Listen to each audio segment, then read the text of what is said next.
Hello, मैं हूं कुलदीप चौधरी। आप देख रहे हैं KD classes. Welcome to the KD classes. आज हम बात करने वाले हैं remaining part of the placenta. Placenta के ऊपर जो बचे हुए पार्ट थे उसके बारे में हम बात करने वाले हैं, जिसके अंदर हम बात करें अगर प्लेसेंटा के सर्कुलेशन के अंदर जो प्लेसेंटा होता है उसका सर्कुलेशन के मतलब उसके अंदर जो ब्लड होता है उसका सर्कुलेशन, कैसे कैसे ब्लड ट्रांसफर होता है उसके सर्कुलेशन। तो प्लेसेंटा होता है, इसके अंदर दो टाइप का सर्कुलेशन होता है। कितने टाइप का? 2 types of circulation are present in the placenta. Placenta के अंदर 2 टाइप का सर्कुलेशन होता है।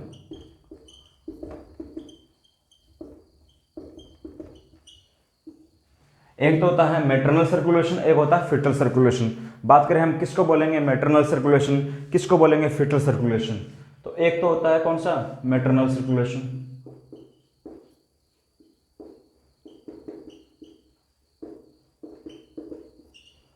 और एक होता है फिटल सर्कुलेशन।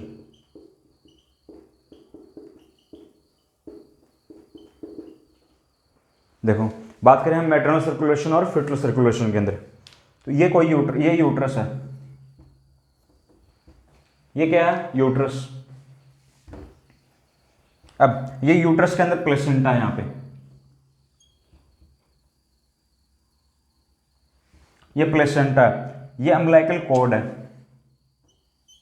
ये क्या है? Umbilical cord. ये प्लेसेंटा है, ये यूट्रस है। जो ब्लैक कलर का है ये तो यूट्रस है, यूट्रस की लेयर है, एंडोमेट्रियम है। और जो ये है ये अम्बिलिकल कॉर्ड है, और अम्बिलिकल कॉर्ड से अटैच रहता है फिटस। ये फिटस। अब देखो किसको बोलेंगे हम मैटरनल सर्कुलेशन। बात करें मैटरनल सर्कुलेशन की, तो जो ये यूट्रस है, एक तो ये यूट्रस हो गया और ये प्लेसेंटा। इस जो यूट्रस और प्लेसेंटा, यूट्रस और प्लेसेंटा के बीच में जो सर्कुलेशन है यहां पे,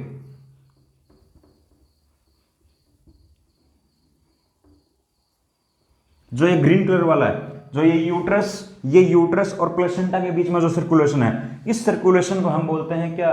मैटरनल सर्कुलेशन। मदर की साइड का है, मैटरनल सर्कुलेशन बोलते हैं इसको। तो इस सर्कुलेशन को हम बोलते हैं क्या? जो ये यूट्रस है, ये प्लेसेंटा, यूट्रस और प्लेसेंटा के बीच में जो सर्कुलेशन हो रहा है इसी को हम बोलते हैं मैटरनल सर्कुलेशन।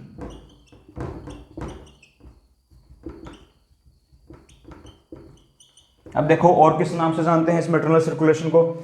जो ये मैटरनल सर्कुलेशन था ये किस किस के बीच में हो रहा है?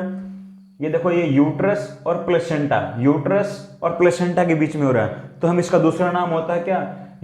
यूट्रस से ले लेंगे यूटेरो, और प्लेसेंटा से ले लेंगे प्लेसेंटल। तो इसका दूसरा नाम होता है, another name is utero placental circulation. दूसरा नाम क्या बोलेंगे इसको? Utero placental circulation.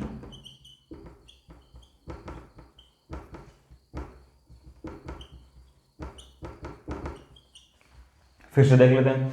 जो ये ब्लैक कलर वाला है, ये देखो,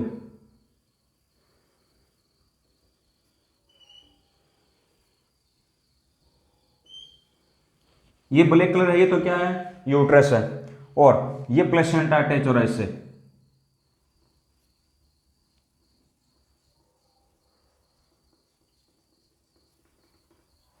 देखो, ये यूट्रस और प्लेसेंटा के बीच में जो सर्कुलेशन हो रहा है ग्रीन कलर वाला, इसको क्या बोलेंगे? इसी सर्कुलेशन को बोलते हैं मैटरनल सर्कुलेशन। और मैटरनल सर्कुलेशन का दूसरा नाम क्या होता है? यूटेरो प्लेसेंटल सर्कुलेशन। यूटेरो का मतलब ये यूट्रस और प्लेसेंटा के बीच में हो रहा है, यूट्रस और प्लेसेंटा के बीच में हो रहा है, इसलिए हम इसको क्या नाम से बहुत जानते हैं? यूटेरो प्लेसेंटल सर्कुलेशन। ये क्लियर है? अब दूसरा सर्कुलेशन देखो किस किस के बीच में हो रहा है। ये फिटस है, ये प्लेसेंटा, अम्बिलिकल कॉर्ड के द्वारा हो रहा है। तो फिटस और प्लेसेंटा के बीच में जो सर्कुलेशन हो रहा है बाय अम्बिलिकल कॉर्ड की सहायता से, फिटस और अम्बिलिकल कॉर्ड की फिटस और प्लेसेंटा के बीच में सर्कुलेशन हो रहा है, इस सर्कुलेशन को हम बोलते हैं क्या? Fetal circulation. अब देखिए, ये जो फिटल सर्कुलेशन था किस किस के बीच में हो रहा था? फिटस और प्लेसेंटा, फिटस और प्लेसेंटा के बीच में। तो हम इसको क्या नाम से जानेंगे दूसरा नाम? तो फिटस से लेंगे फिट्टो, और प्लेसेंटा से लेंगे प्लेसेंटल। तो इसका दूसरा नाम होगा फिट्टो प्लेसेंटल सर्कुलेशन।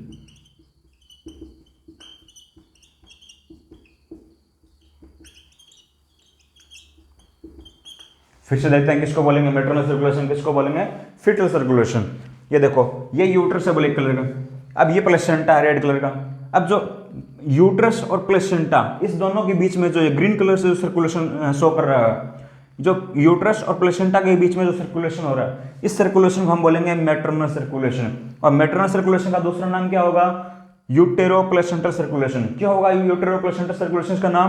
क्योंकि ये प्लेसेंटा और यूट्रस के बीच में हो रहा है। किस किस के बीच में? यूट्रस और प्लेसेंटा के बीच में। तो इसको क्या बोलेंगे? यूट्रस से ले लेंगे यूटेरो और पी से प्लेसेंटा से ले लेंगे प्लेसेंटल। तो यूटेरो प्लेसेंटल सर्कुलेशन, यूटेरो प्लेसेंटल सर्कुलेशन बोलेंगे।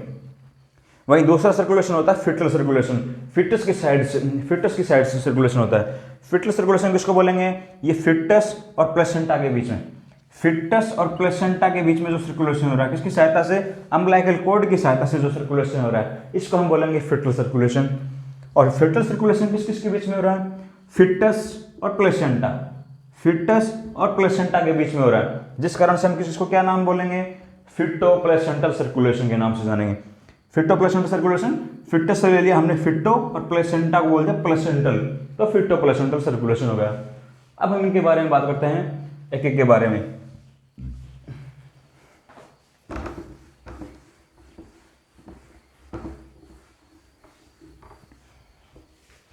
तो हमने मैटरनल सर्कुलेशन का दूसरा नाम क्या दिया? यूटेरो प्लेसेंटल सर्कुलेशन नाम दे दिया, यूटेरो प्लेसेंटल सर्कुलेशन। वहीं फिटल सर्कुलेशन का अनदर नाम क्या दिया? Feto placental circulation. ये फिटस और प्लेसेंटा के बीच में हो रहा था, इसलिए हमने इसको क्या नाम दे दिया? Feto placental circulation.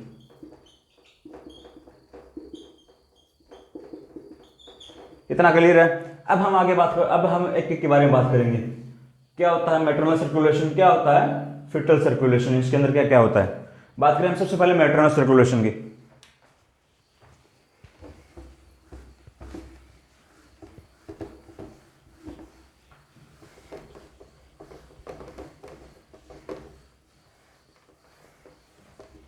सबसे पहले बात करें हम मैटरनल सर्कुलेशन।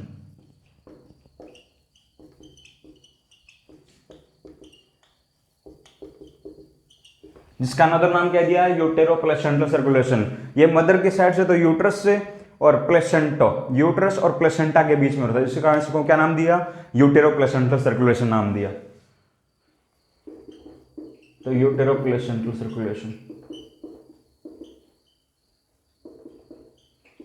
अब देखो, जो एक मैच्योर प्लेसेंटा होता है, यानी मैच्योर प्लेसेंटा बोले तो टर्म प्रेगनेंसी के ऊपर, टर्म प्रेगनेंसी बताई थी कि कितने वीक से होती है? 37 वीक ऑफ प्रेगनेंसी से लेके 41 week of pregnancy plus 6 days, इसको बोलता है टर्म प्रेगनेंसी। 37 वीक से कम डिलीवरी होगी, 37 वीक ऑफ प्रेगनेंसी से पहले अगर डिलीवरी होगी तो उसको बोलेंगे हम प्री टर्म लेबर। और अगर 42 वीक या फिर इससे ज्यादा, मोर देन और इक्वल टू 42 वीक, 42 वीक, इसको अगर इस टाइम पर डिलीवरी होती है उसको बोलेंगे post term labour. Post term, pre term और पोस्ट टर्म। और टर्म बोलेंगे किसको? टर्म बोलेंगे 37 वीक से लेके 41 वीक प्लस 6 डेज और ऐड किए जाते हैं ऊपर, तो उसको हम बोलेंगे टर्म प्रेगनेंसी। तो हम बताएं कि यहाँ पे टर्म प्रेगनेंसी के ऊपर जो प्लेसेंटा होता है उसके अंदर कितना ब्लड होता है, चाहे ऐसे बोल दो कि एक मैच्योर प्लेसेंटा होता है उसको, उसके अंदर कितना अमाउंट ब्लड कितना भरा रहता है, परमानेंटली इतना ब्लड तो हमारा भरा रहेगा। तो उसकी बात करें हम, एक मैच्योर प्लेसेंटा होता है उसके अंदर 500 ml ब्लड रहता है एनी टाइम। कितना ml? 500 ml। देखो, ए मैच्योर प्लेसेंटा है,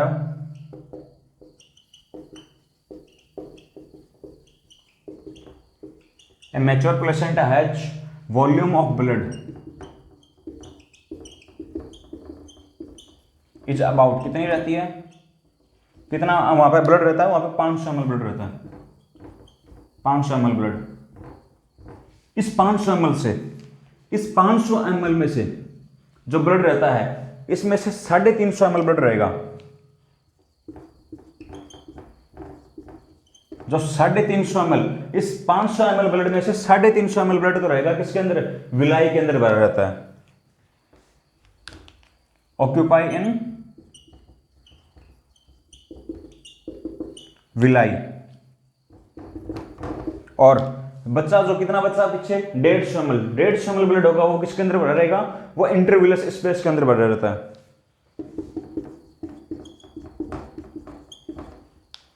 वो किसके अंदर रहता है? लाइज इन इंटरविलस स्पेस के अंदर।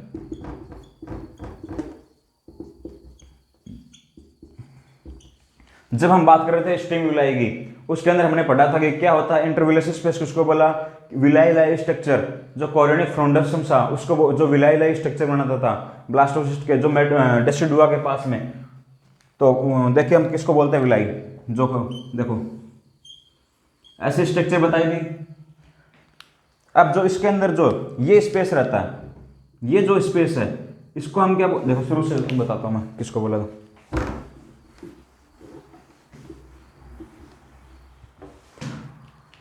ये ब्लास्टोसिस्ट बताई थी मैंने कि ये एक ब्लास्टोसिस्ट होता है, यहां पे डेसिडुआ,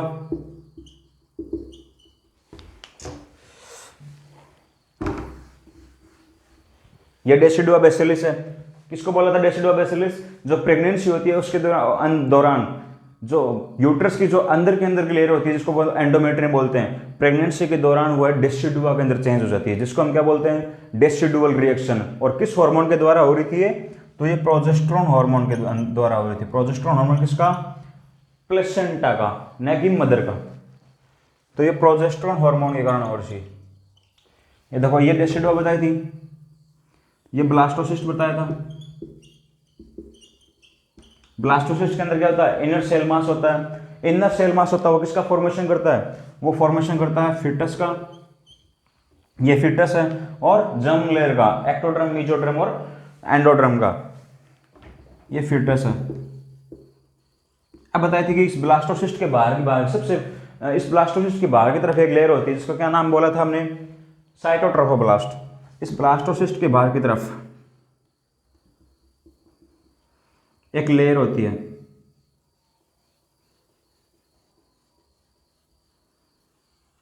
जिसको हमने क्या बोला था, साइटोट्रोफोब्लास्ट। इस लेयर को हमने क्या नाम दिया था, साइटोट्रोफोब्लास्ट। और जो साइटोट्रोफोब्लास्ट होती है ये बाकी सभी जगह से स्मूथ होती है, बाकी सभी जगह से स्मूथ होती है, लेकिन नियर द डेसिडुआ बेसिलिस, इस डेसिडुआ के पास में आकर ये क्या बना रही थी, विलाई स्ट्रक्चर। ये विलाई स्ट्रक्चर बना ली थी। इसी विलाई स्ट्रक्चर को हमने क्या बोला था, कोरियोनिक फ्रोंडोसम। क्या बोला था, कोरियोनिक फ्रोंडोसम।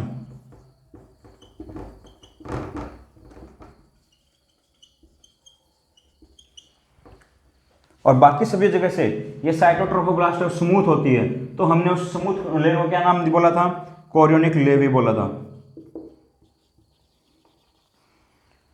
अब जो ये साइटोट्रोफोब्लास्ट है इसके बाहर की तरफ भी एक लेयर प्रेजेंट बताई थी हमने, इसके बाहर की तरफ भी एक लेयर प्रेजेंट होती है, उसको हमने बोला था सिंसियोट्रोफोब्लास्ट।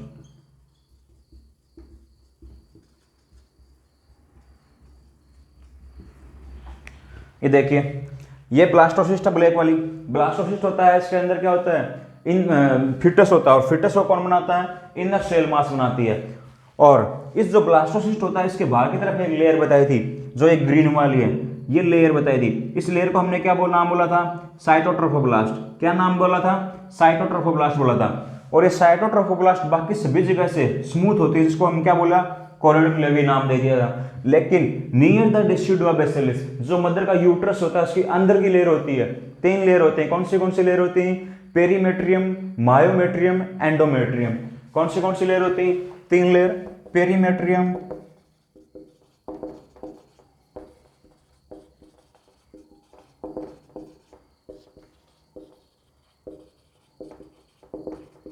तीन लेयर बताई थी मैंने, पेरीमेट्रियम, मायोमेट्रियम और एंडोमेट्रियम। जो एंडोमेट्रियम होती है, प्रेगनेंसी जब तक फीमेल प्रेग्नेंट ना हो तब तक वो एंडोमेट्रियम कहलाएगी। लेकिन जैसे ही फीमेल प्रेग्नेंट हो जाती है, प्रेग्नेंट होते ही ये एंडोमेट्रियम होती है, ये चेंज हो जाती है किसके अंदर, डेसिडुआ के अंदर चेंज हो जाती है, डेसिडुआ के अंदर। और कौन से हार्मोन के द्वारा हो रही थी, प्रोजेस्टेरोन। प्रोजेस्टेरोन प्लेसेंटा बनाता है और मदर की जो ओवेरी होती है वो भी बनाती है। लेकिन ये कौन से प्रोजेस्टेरोन के अंदर होती है, प्लेसेंटा के द्वारा, प्लेसेंटा वाले प्रोजेस्टेरोन से हो रही थी। किसकी सहायता से चेंज हो रही थी, प्रोजेस्टेरोन की सहायता से, प्रोजेस्टेरोन हार्मोन। और इसी को हमने क्या नाम, इस प्रोजेस्टेरोन एंडोमेट्रियम का डेसिडुआ के अंदर चेंज होना प्रोजेस्टेरोन हार्मोन के कारण, इसको हम क्या बोलते हैं, डेसिडुअल रिएक्शन बोलते हैं।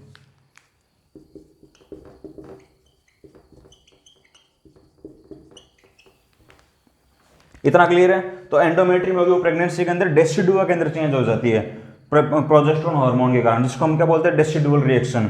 तो इसको हम यहाँ पे क्या बोलेंगे, प्रेगनेंसी के अंदर एंडोमेट्रियम को डेसिडुआ बोल रहे थे।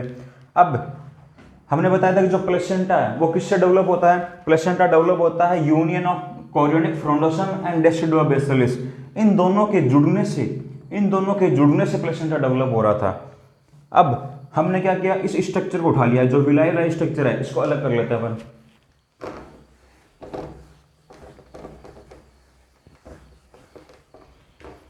इसको यहां से अलग कर लिया, तो ये ऐसी स्ट्रक्चर होगी। अब जो ये वाला पार्ट है इसको तो हम बोलेंगे विलाई, और जो ये वाला पार्ट है इसको हम बोलेंगे इंटरविलस स्पेस बोलेंगे।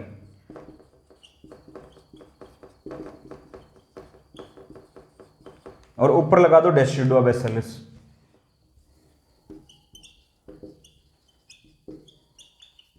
ये यूट्रस की लेयर है, इसके चारों तरफ क्या है, यूट्रस। तो ये यूट्रस की लेयर होगी।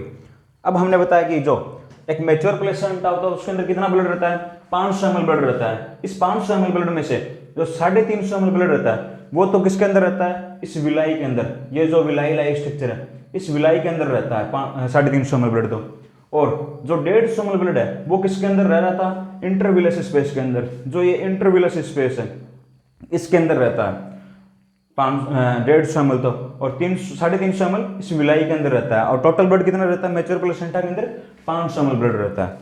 इतना क्लियर है? आगे बात करें हम।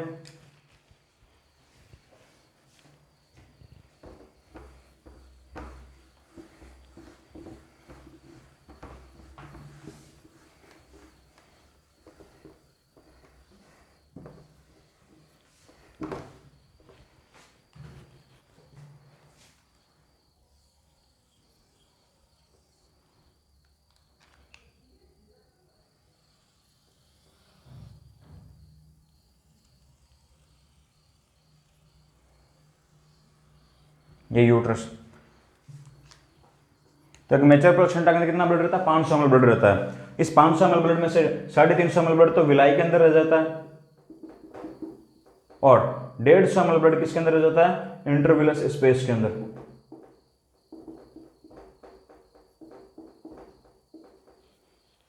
अब बात करें जो ये इंटरविलस स्पेस इसके अंदर जो ब्लड रहेगा वो किस फ्लो से आएगा। हम देखो, जो ये यूट्रस है, ये यूट्रस के अंदर की लेयर है। जो ये यूट्रस होता है इसको 2 आर्टरी ब्लड सप्लाई करते हैं। कौन सी? एक तो करती है यूटेराइन आर्टरी और एक ovarian artery. 2 artery blood supply करते हैं यूट्रस को, यूटेराइन आर्टरी और ओवेरियन आर्टरी। ये चीज याद रखना। और जो ये इस इंटरविलस स्पेस के अंदर यही आर्टरी खुलती है आगे। कौन सी आर्टरी खुलती है, स्पाइरल आर्टरी, या फिर स्पाइरल आर्टरी का बोल दो अपन, क्या नाम बोल दो, यूटेराइन आर्टरी बोल दो चाहिए।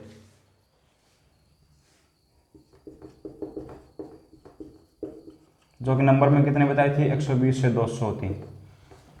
तो ये मैटरनल स्पेस होता है, इसके अंदर कौन सा ब्लड रहता है, जो इंटरविलस स्पेस होता है इसके अंदर मैटरनल ब्लड रहता है। मदर से ब्लड यहाँ पर आएगा, यहाँ से विलाई के अंदर जाएगा, विलाई से फीटस के अंदर जाता है, ऐसा सर्कुलेशन मिलता है।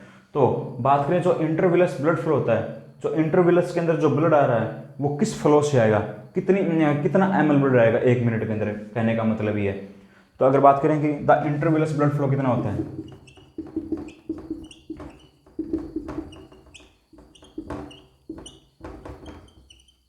चाहे इसका दूसरा नाम क्या बोल दो, यूटेरोप्लेसेंटल ब्लड फ्लो बोल दो। ये यूट्रस और प्लेसेंटा के बीच में हो रहा था, प्लेसेंटा की यही कोरियन की विलाई, तो इसको चाहे यूटेरोप्लेसेंटल ब्लड फ्लो बोल दो।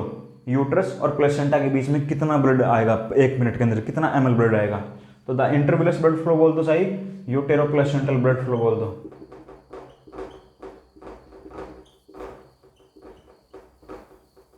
एक ट्रम प्रेगनेंसी पे कितना होगा, एक ट्रम पे कितना होता है, तो होता है 500 से 750 ml ब्लड आता है 1 मिनट के अंदर। कितना ब्लड आएगा इस इंटरविलस स्पेस के अंदर 1 मिनट के अंदर ट्रम प्रेगनेंसी के ऊपर, तो वो आएगा 500 से 750 ml ब्लड आएगा यूटेराइन आर्टरी डालेगी इसके अंदर फिटनेस को देने के लिए। कितना आएगा 500 से 750 ml ब्लड पर मिनट, 1 मिनट के अंदर आएगा ये, इतना ब्लड आता है यहाँ पे।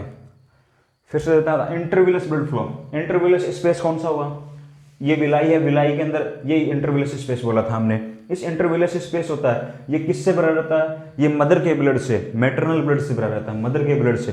और मदर का ब्लड कहाँ से आएगा, इस डेसिडुआ बेसिलिस है जो यूट्रस की जो लेयर है, और यूट्रस को 2 आर्टरी ब्लड सप्लाई करती हैं, एक तो यूटेराइन आर्टरी, एक ओवेरियन आर्टरी।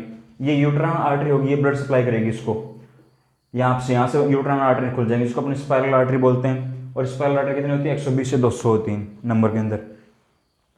तो आगे देखो, ये जो यूट्रस से जो इंटरविलस स्पेस, चाहे ऐसे बोल दो कि यूटेरो प्लेसेंटल ब्लड फ्लो, यूट्रस और प्लेसेंटा के बीच में जो ब्लड फ्लो, यानी कि 1 मिनट के अंदर कितना ब्लड आएगा, तो वो कितना आता है, तो वो होता है 500 से 750 ml ब्लड आता है पर मिनट, 1 मिनट के अंदर।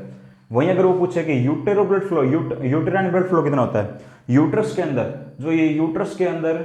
जो ये यूटेराइन आर्टरी और ओवेरियन आर्टरी, ये कितना ब्लड डालेंगे, कितना ब्लड देंगे 1 मिनट के अंदर, तो वो देंगे 750 ml ब्लड पर मिनट।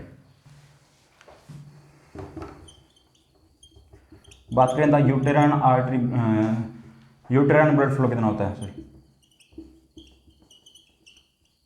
एक ट्रम प्रेगनेंसी पे वो कितना होता है, वो होता है 750 ml ब्लड पर मिनट। देखो फिर से, जो यूट्रस है, इस यूट्रस के अंदर क्या है, ये यूटेराइन आर्टरी, 2 आर्टरी के द्वारा ब्लड सप्लाई होता है यूट्रस के अंदर, एक तो यूटेराइन आर्टरी, एक ओवेरियन आर्टरी। तो जो ये दोनों आर्टरी हैं, ये यूट्रस को कितना ब्लड देंगे 1 मिनट के अंदर टर्म प्रेगनेंसी के ऊपर, वो तो उसको तो बोलते हैं हम यूटेराइन ब्लड फ्लो। और कितना होता है वो होता है 750 ml ब्लड पर मिनट। 1 मिनट के अंदर ये 750 ml ब्लड देंगे यूट्रस को। वही बात करें, जब ये यूट्रस से जब ये ब्लड यहाँ पे इंटरविलस स्पेस के अंदर आएगा, इंटरविलस स्पेस के अंदर बात करें तो कितना इंटरविलस स्पेस के अंदर 1 मिनट के अंदर कितना ब्लड आएगा टर्म प्रेगनेंसी के ऊपर, तो वो आएगा 500 से 750 ml ब्लड पर मिनट। इसको हम लैंग्वेज के अंदर बात करें तो उसको बोलते हैं इंटरविलस ब्लड फ्लो, इंटरविलस ब्लड फ्लो या फिर यूटेरो प्लेसेंटल ब्लड फ्लो एक ट्रम पे, तो वो होगा 500 से 750 ml ब्लड पर मिनट। अब हम बात करें, जो ये इस इंटरविलस स्पेस के अंदर जो ब्लड आ रहा है, ये ब्लड कितनी देर में रिप्लेस होगा, 1 मिनट के अंदर कितनी बार रिप्लेस, यानी कि नया ब्लड आ जाएगा। ये आगे यूट्रस नीचे फिटस को सप्लाई हो जाएगा, विलाई से जाके फिटल कैपिलरी विलाई जो होती हैं वो इसको ऑब्जॉर्व कर लेंगे। और अगर बात करें जो ये इंटरविलस स्पेस के अंदर जो ब्लड है वो कितनी देर में कितनी बार रिप्लेस होता है, तो वो 3 से 4 बार, 3 से 4 बार 1 मिनट के अंदर ये ब्लड कितनी बार रिप्लेस होगा, 3 से 4 बार नया ब्लड आ जाएगा इसके अंदर आएगा और वापस से रिप्लेस हो जाएगा, डीऑक्सीजनेटेड ब्लड वापस चला जाएगा और फिर से ऑक्सीजनेटेड ब्लड डाल देगी और यहाँ से फिटस के अंदर चला जाएगा। तो the blood in intervillous space,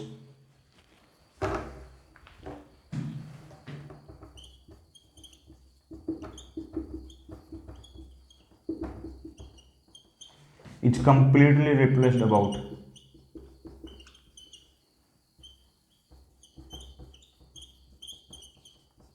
कितनी देर में रिप्लेस होता है, 3 से 4 बार रिप्लेस होता है 1 मिनट के अंदर। Complete replace about 3 to 4 times per minute. 1 minute के अंदर ये जो इंटरविलस स्पेस के अंदर कौन सा ब्लड भरा रहता है, पहली बात तो ये मैटरनल ब्लड, मदर का ब्लड भरा रहेगा इसके अंदर। और ये कितनी रिप्लेस होगा, नया ब्लड कब आएगा, कितनी देर में रिप्लेस, तो 1 मिनट के अंदर 3 से 4 बार ये ब्लड रिप्लेस होता है। तो the blood in intervillous space is completely replaced about 3 to 4 times per minute. Additional जानकारी के लिए बताऊं तो जो एमनियोटिक फ्लूइड होता है वो रिप्लेस होता है हर 3 आवर्स से, हर 3 घंटे से रिप्लेस होता है, एवरी 3 आवर्स। लेकिन ये रिप्लेस होता है every 3 to 4 times per minute. 1 minute के अंदर ये 3 से 4 बार रिप्लेस होगा, जबकि जो एमनियोटिक फ्लूइड होता है वो रिप्लेस होता है हर 3 घंटे से, एवरी 3 आवर्स से। अब हमने बात किया, जो हमने स्टिंग विलाई पढ़ी थी, हमने वहाँ पे बात की थी जो मैटरनल सर्कुलेशन है वो कब इस्टेब्लिश होता था, फिटल सर्कुलेशन कब इस्टेब्लिश होता था, तो वो यही कि कब मैटरनल सर्कुलेशन इस्टेब्लिश होता था, तो वो इस्टेब्लिश होता था कब, डे 15 पे, 15वें दिन पे फर्टिलाइजेशन होने के बाद में। तो maternal circulation is established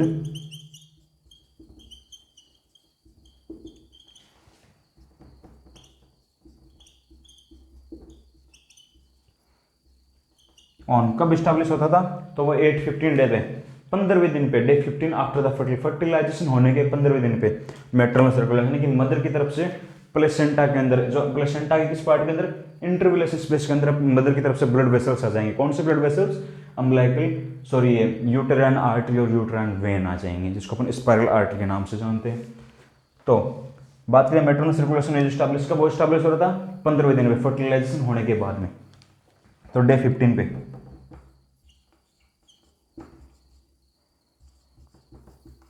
after the fertilisation.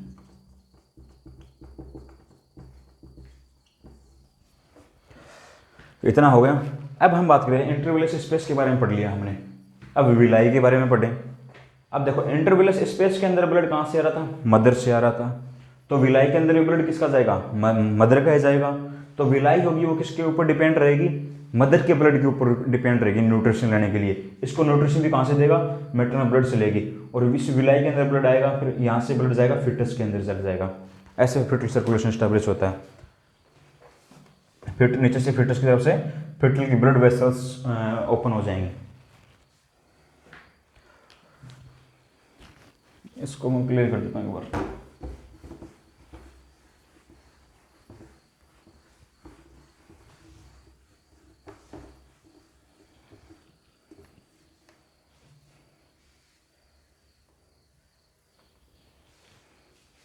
तो जो ये विलाई है ये किसके ऊपर डिपेंड बताया मैंने, जो इंटरविलस स्पेस के अंदर कौन सा ब्लड आ रहा था, यहाँ पे ब्लड आएगा मैटरनल मदर का ब्लड आएगा, यहाँ से ब्लड जाएगा विलाई के अंदर, यहाँ से ब्लड किसके अंदर जाएगा, विलाई के अंदर। विलाई के अंदर जाने के बाद में यहाँ पे फिटस होता है, फिटस से क्या निकलती ब्लड वेसल्स निकल रही थी, और वहाँ से क्या होगा, फिटल कैपिलरी होंगी वो इस इनके अंदर से इंटरविलस स्पेस से ब्लड ले लेंगी। तभी कभी भी जो मदर का ब्लड और फिटस का ब्लड कभी भी आपस में कॉन्टेक्ट में नहीं आता, इसी कारण से। तो जो विलाई होगी इसके अंदर ब्लड किसका आएगा, मदर का ही आएगा। तो इसके अंदर न्यूट्रिशन के लिए विलाई जो अपने न्यूट्रिशन के लिए कहाँ से न्यूट्रिशन लेगी, मदर के ब्लड से लेगी। तो विलाई किसके ऊपर डिपेंड हुई, मदर के ब्लड के ऊपर डिपेंड हुई। तो the villi is depend on, किसके ऊपर डिपेंड रहती है, मैटरनल ब्लड के ऊपर, फॉर देयर न्यूट्रिशन के लिए।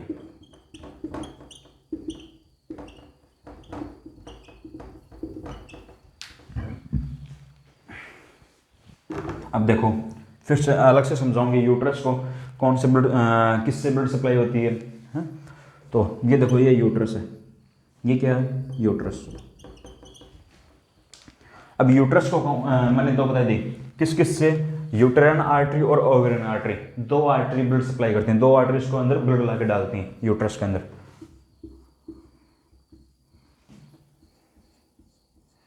ये देखो ये uterine when artery.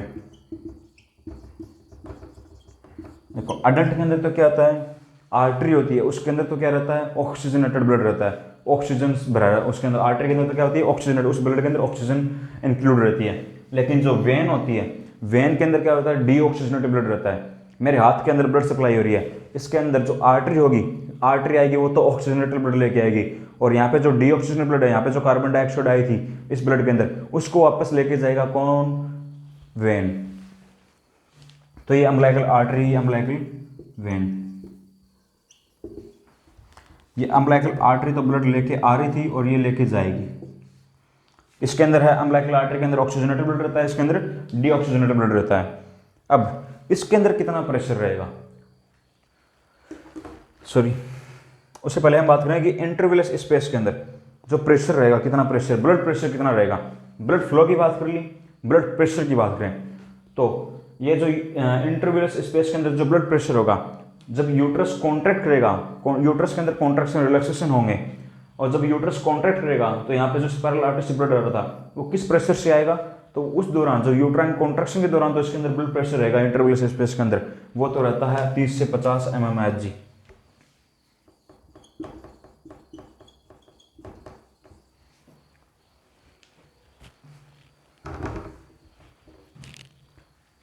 Blood pressure in intervillous space.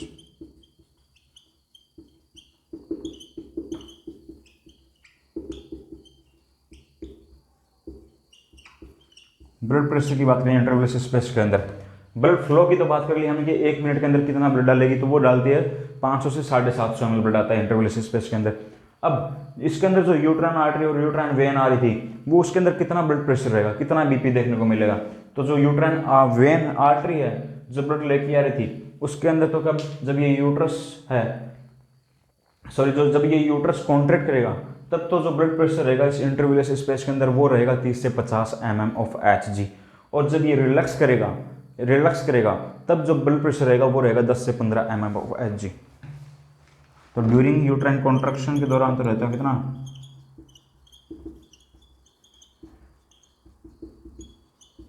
During uterine contraction के दौरान तो इंटरवेलस स्पेस के अंदर ब्लड प्रेशर रहेगा कितना, 30 से 50 mm ऑफ Hg। और जब यूट्रस रिलैक्स करेगा तब यहाँ पे ब्लड प्रेशर कितना रहेगा इंटरवेलस स्पेस के अंदर, तब रहेगा 10 से 15 mm ऑफ Hg।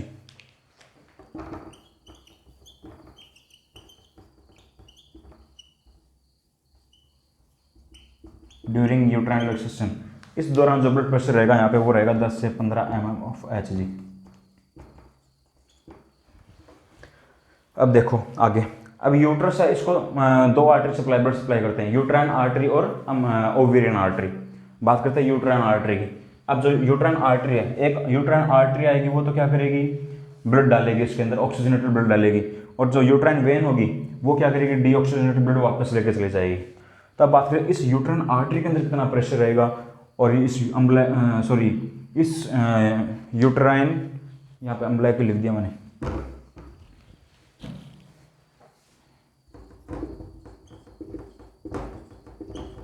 तो बात करें, देखो जो ये ऑक्सीजनेटेड ब्लड लेके आ रही है यूट्राइन आर्टरी, इसके अंदर कितना ब्लड प्रेशर रहेगा, यूट्राइन वेन जो वापस से ब्लड लेके जाएगी इसके अंदर, डीऑक्सीजनेटेड ब्लड होगा यूट्रस के अंदर, वो कितना, उसके अंदर कितना ब्लड प्रेशर रहेगा। तो बात करें जो यूट्राइन आर्टरी होता है, इसके अंदर तो ब्लड प्रेशर कितना होता है, इसके अंदर तो ब्लड प्रेशर होता है 70 से 80 mm ऑफ Hg।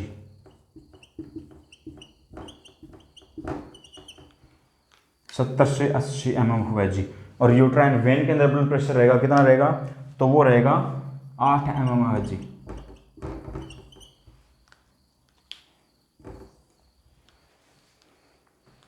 इसके अंदर रहेगा 8 mm ऑफ Hg। ये इतना क्लियर हो गया। फिर हम आगे बात करते हैं प्लेसेंटल सर्कुलेशन, फिटल सर्कुलेशन के बारे में बात करें। एक बार फिर से देख लेते हैं। इसके अंदर जो एक मैच्योर प्लेसेंटा था उसके अंदर कितना ब्लड भरा रहता है, 500 ml ब्लड भरा रहता है, 500 ml। उस 500 ml में से जो 350 ml ब्लड तो किसके अंदर रहेगा, विलाई के अंदर रहता है। और 150 ml ब्लड किसके अंदर रहता है, इंटरवेलस स्पेस के अंदर रहता है। जो इंटरवेलस स्पेस होता है इसके अंदर ब्लड कहाँ से आता है, इसके अंदर मदर से ब्लड आता है। मदर में कहाँ से आएगा, यूट्रस से। और यूट्रस को ब्लड सप्लाई कौन करता है, यूट्राइन आर्टरी और ओवेरियन आर्टरी करती है। इतना क्लियर है। अब हम आगे बात करें कि जो इंटरवेलस स्पेस के अंदर जो ब्लड फ्लो, कितना ब्लड 1 मिनट के अंदर कितना ब्लड आएगा इसके अंदर, इंटरवेलस स्पेस ब्लड फ्लो बोल दो, चाहे यूटेरो प्लेसेंटल ब्लड फ्लो। डेसिडुआ बेसिलिस किसका पार्ट है, यूट्रस का, और ये प्लेसेंटा का। तो इसको क्या बोलते हो, यूटेरो प्लेसेंटल ब्लड फ्लो एट्रम के ऊपर कितना ब्लड आएगा 1 मिनट के अंदर, तो वो आएगा 500 से 750 ml। कितना, 500 से 750 ml ब्लड पर मिनट आएगा। और वहीं अगर बात करें कि यूट्रस के अंदर कितना ब्लड आएगा 1 मिनट के अंदर, एट्रम प्रेगनेंसी के ऊपर कितना ब्लड फ्लो रहेगा, और इसको कौन डालेगा यहाँ पे यूट्रस के अंदर, यूट्राइन आर्टरी और ओवेरियन आर्टरी। तो इसके अंदर रहेगा 750 ml ब्लड पर मिनट, 750। आगे बात में कि जो इंटरवेलस स्पेस होता है इसके अंदर जो ब्लड होता है वो कितनी देर में कितनी बार रिप्लेस होता है, कितनी बार ये ब्लड चला जाता है और नया आ जाता है। तो वो every 3 to 4 times per minute, 1 minute के अंदर 3 से 4 बार ब्लड रिप्लेस होता है। और वहीं अमनियोटिक फ्लूइड होता है वो रिप्लेस होता है हर 3 घंटे से, एवरी 3 आवर से। ये इनके अंदर दोनों कंपेरिजन है। इसके अलावा बात करें हम, जो मैटरनल सर्कुलेशन कब स्टैब्लिश होता है, तो वो डे 15 पे, 15वें दिन पे फर्टिलाइजेशन होने के बाद में, आफ्टर फर्टिलाइजेशन। अब देखो विलाई है, ये डिपेंड रहती है किसके ऊपर, मैटरनल ब्लड के ऊपर डिपेंड रहती है। ये विलाई पहले ब्लड आएगा डेसिडुआ बेसिलिस से, यूट्रस से आएगा, यूट्राइन आर्टरी, फिर स्पाइरल आर्टरी से डेसिडुआ बेसिलिस से पहुंचेगा यूट्रस के अंदर, यूट्रस से इंटरवेलस स्पेस के अंदर आएगा, इंटरवेलस स्पेस से भी ब्लड तो आएगा मदर का ही, विलाई के अंदर। तो विलाई किसके ऊपर डिपेंड हुई न्यूट्रिशन के लिए, मदर के ऊपर। अब मदर में कहाँ से मिलेगा, ब्लड से, मैटरनल ब्लड के ऊपर डिपेंड हुई। अब बात करें इसके अंदर जो इंटरवेलस स्पेस होता है इसके अंदर प्रेशर कितना रहता है, ब्लड प्रेशर बीपी कितना रहेगा। तो जब ये यूट्रस कॉन्ट्रैक्ट करेगा तब तो इसके अंदर ब्लड कितना किस प्रेशर से आएगा, 30 से 50 mm ऑफ Hg, 30 से 50 mm ऑफ Hg आएगा। और जब यूट्रस रिलैक्स करेगा, रिलैक्स में रहेगा, तब जो ब्लड प्रेशर रहेगा इस इंटरवेलस स्पेस के अंदर वो रहेगा 10 से 15 mm ऑफ Hg रहेगा। आगे हम बात करें इसके अलावा जो मदर की साइड से है, इस मदर की साइड से है, इसको ब्लड सप्लाई कौन करता है, और यूट्राइन आर्टरी करती है। तो यूट्राइन आर्टरी के अंदर ब्लड प्रेशर कितना रहेगा, उसके अंदर तो रहेगा 70 से 80 mm ऑफ Hg। ये ब्लड ऑक्सीजन ब्लड लेके आएगी और यहाँ पे डीऑक्सीजन ब्लड रहेगा वो लेके जाएगी यूट्राइन वेन, और इस यूट्राइन वेन के अंदर ब्लड प्रेशर कितना रहेगा, वो रहेगा 8 mm ऑफ Hg। ये चीज़ याद रखना। मदर की साइड से तो यूट्राइन आर्टरी होती है, यूट्राइन वेन होती है जो कि यूट्रस को डालती है ब्लड सप्लाई। और अगर वहीं आगे बात करें हम फिटस सर्कुलेशन के अंदर बात करें तो यहाँ पे क्या होती है, यहाँ पे प्लेसेंटा है आपका, ये अम्बिलिकल कॉर्ड और ये फिटस। तो यहाँ से यहाँ पर तो ब्लड कौन ला के डालते हैं, यूट्राइन आर्टरी, जिसको स्पाइरल आर्टरी बोलते हैं। और जो ऑक्सीजनेटेड ब्लड यहाँ पर ला कर रखेगी उसको तो बोलते हैं यूट्राइन आर्टरी, जिसके अंदर ब्लड प्रेशर कितना रहता है, वो रहता है 70 से 80 mm ऑफ Hg। और जो यहाँ से ब्लड लेके जाएगी उसके अंदर ब्लड प्रेशर, उसको बोलते हैं यूट्राइन वेन, उसके अंदर ब्लड प्रेशर रहेगा 8 mm ऑफ Hg। और यहाँ से ये इंटरवेलस स्पेस के अंदर ब्लड आया, फिर यहाँ पे विलाई के अंदर आएगा, फिर यहाँ पे अम्बिलिकल कॉर्ड के अंदर आएगा। अब अम्बिलिकल कॉर्ड के अंदर ब्लड वेसल्स होते हैं, कौन से, दो तो अम्बिलिकल आर्टरी होती है, एक अम्बिलिकल वेन होती है। तो दो तो अम्बिलिकल आर्टरी होती हैं इसके अंदर और एक अम्बिलिकल वेन होती है, उससे जाएगा ब्लड। तो हम फिटस सर्कुलेशन के अंदर किसका ब्लड प्रेशर देखेंगे, यहाँ पे अम्बिलिकल आर्टरी और अम्बिलिकल वेन के अंदर, और इसके अंदर मैटरनल सर्कुलेशन किसका, यूट्राइन आर्टरी और यूट्राइन वेन का।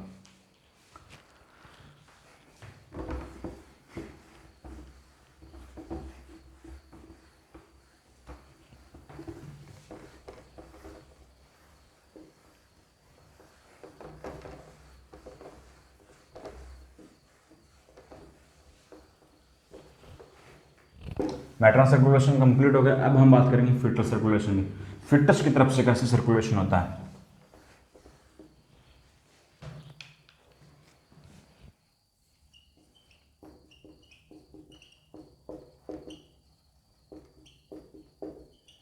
फिटस सर्कुलेशन का दूसरा नाम क्या दिया था, ये फिटस और प्लेसेंटा के बीच में होता है, इस कारण से हम इसका दूसरा नाम क्या होता है, फिटो प्लेसेंटल सर्कुलेशन। फिटस से लिया फिटो, प्लेसेंटा को बोल दिया placental, feto placental circulation.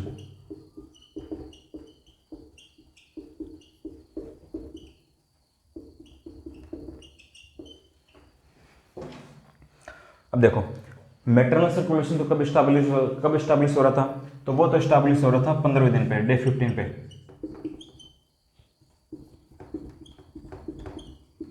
After fertilisation होने के बाद में। लेकिन फिटल सर्कुलेशन कब स्टैब्लिश होता था, वो 17वें दिन पे fetal blood vessels open out थे। तो ये स्टैब्लिश होगा कब,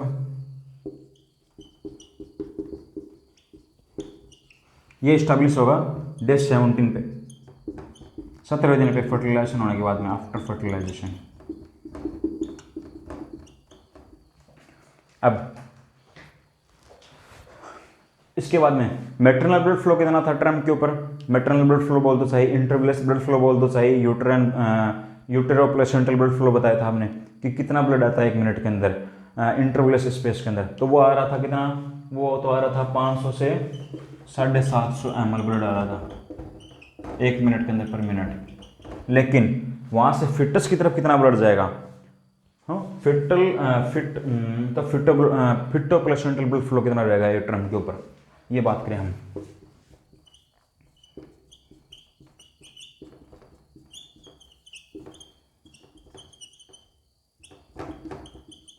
तो वो होगा 400 ml।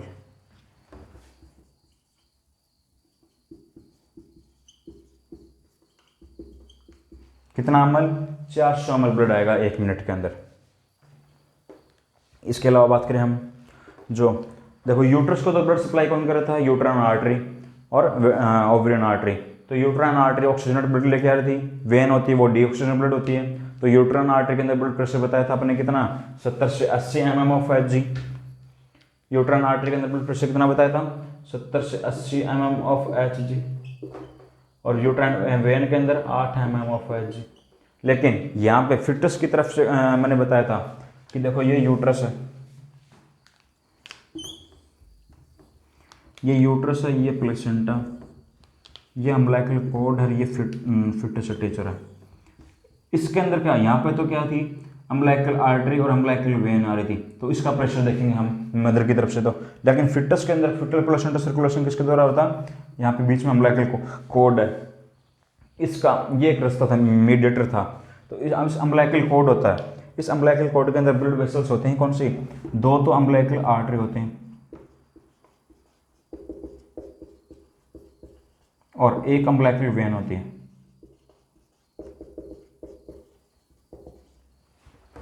यहाँ पे हम फिटस के अंदर ब्लड, यहाँ प्लेसेंटा से कौन डाल आके इसके अंदर डालेगा, तो अम्बिलिकल कॉर्ड के द्वारा आएगा। और अम्बिलिकल कॉर्ड के अंदर ब्लड वेसल्स कौन सी होती हैं, 2 तो अम्बिलिकल आर्टरी होती हैं और 1 अम्बिलिकल वेन होती है।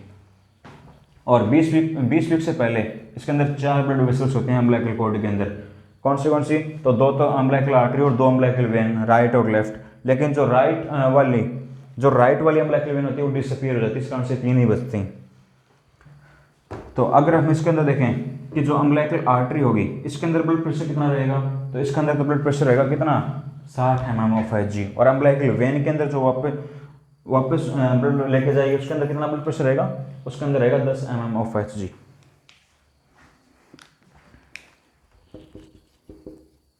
ब्लड प्रेशर की बात करें इन अम्बिलिकल आर्टरी के अंदर, अम्बिलिकल आर्टरी के अंदर कितना ब्लड प्रेशर रहेगा, 60 mm ऑफ Hg। जबकि वहाँ पे यूट्राइन आर्टरी के अंदर कितना हो रहा था, 70 से 80 mm ऑफ Hg। इसके अंदर जो यूट्राइन वेन अम्बिलिकल वेन होगी, इस अम्बिलिकल वेन के अंदर कितना ब्लड प्रेशर रहेगा, इसके अंदर रहेगा 10 mm ऑफ Hg।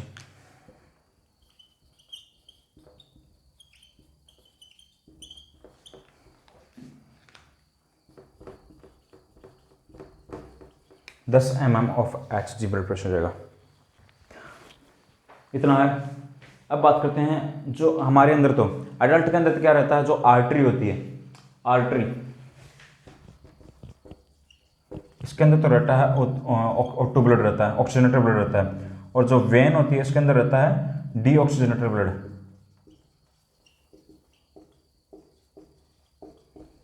लेकिन जो फिटस होता है इसके अंदर ऑब्स्ट्रक्शन रहता है।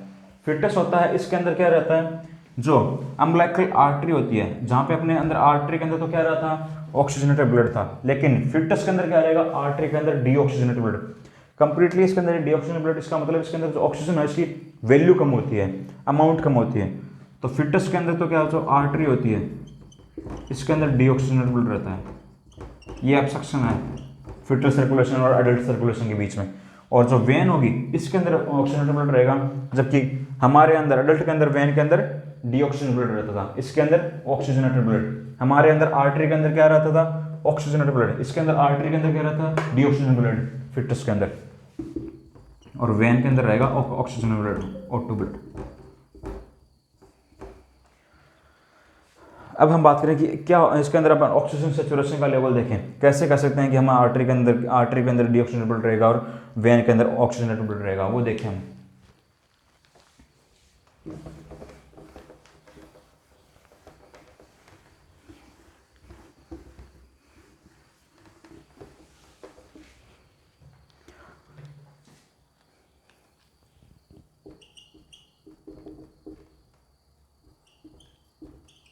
Umbilical artery, umbilical when,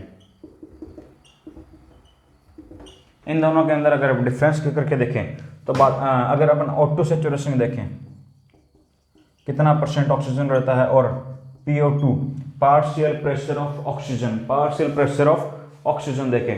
umbilical artery होता है इसके अंदर तो जो ऑक्सीजन सेचुरेशन होता है वो कितना रहता है, वो रहता है 50 से 60% ही रहता है, 50 से 60% ऑक्सीजन रहती है। जबकि अम्बिलिकल वेन होगी इसके अंदर ऑक्सीजन सेचुरेशन कितना रहता है, इसके अंदर रहता है 70 से 80%।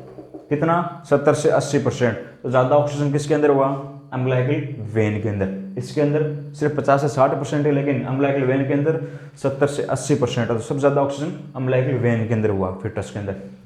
पार्शियल प्रेशर, इसको बोलते हैं partial pressure of oxygen. Partial pressure of oxygen देखें, अम्बिलिकल आर्टरी के अंदर कितना होता है 20 से 25 mm ऑफ Hg, जबकि अम्बिलिकल वेन के अंदर होता है 30 से 40 mm Hg। तो इसके अंदर देखो हर चीज ज्यादा है, ऑक्सीजन भी अम्बिलिकल वेन के अंदर ज्यादा है, और पार्शियल प्रेशर ऑफ ऑक्सीजन इसके अंदर PO2 का लेवल भी ज्यादा है, ऑटो सैचुरेशन भी ज्यादा है, और पार्शियल प्रेशर ऑफ ऑक्सीजन भी ज्यादा है। तो इस कारण से अम्बिलिकल वेन के अंदर ज्यादा ऑक्सीजन हुआ, तो ऑक्सीजनेटेड ब्लड अम्बिलिकल वेन के अंदर होता है फिटस के अंदर, जबकि अम्बिलिकल आर्टरी के अंदर कम ऑक्सीजन रहती है और कार्बन डाइऑक्साइड भी ज्यादा रहती है, इस कारण से इसके अंदर डीऑक्सीजनेटेड ब्लड रहता है, ये याद रखना।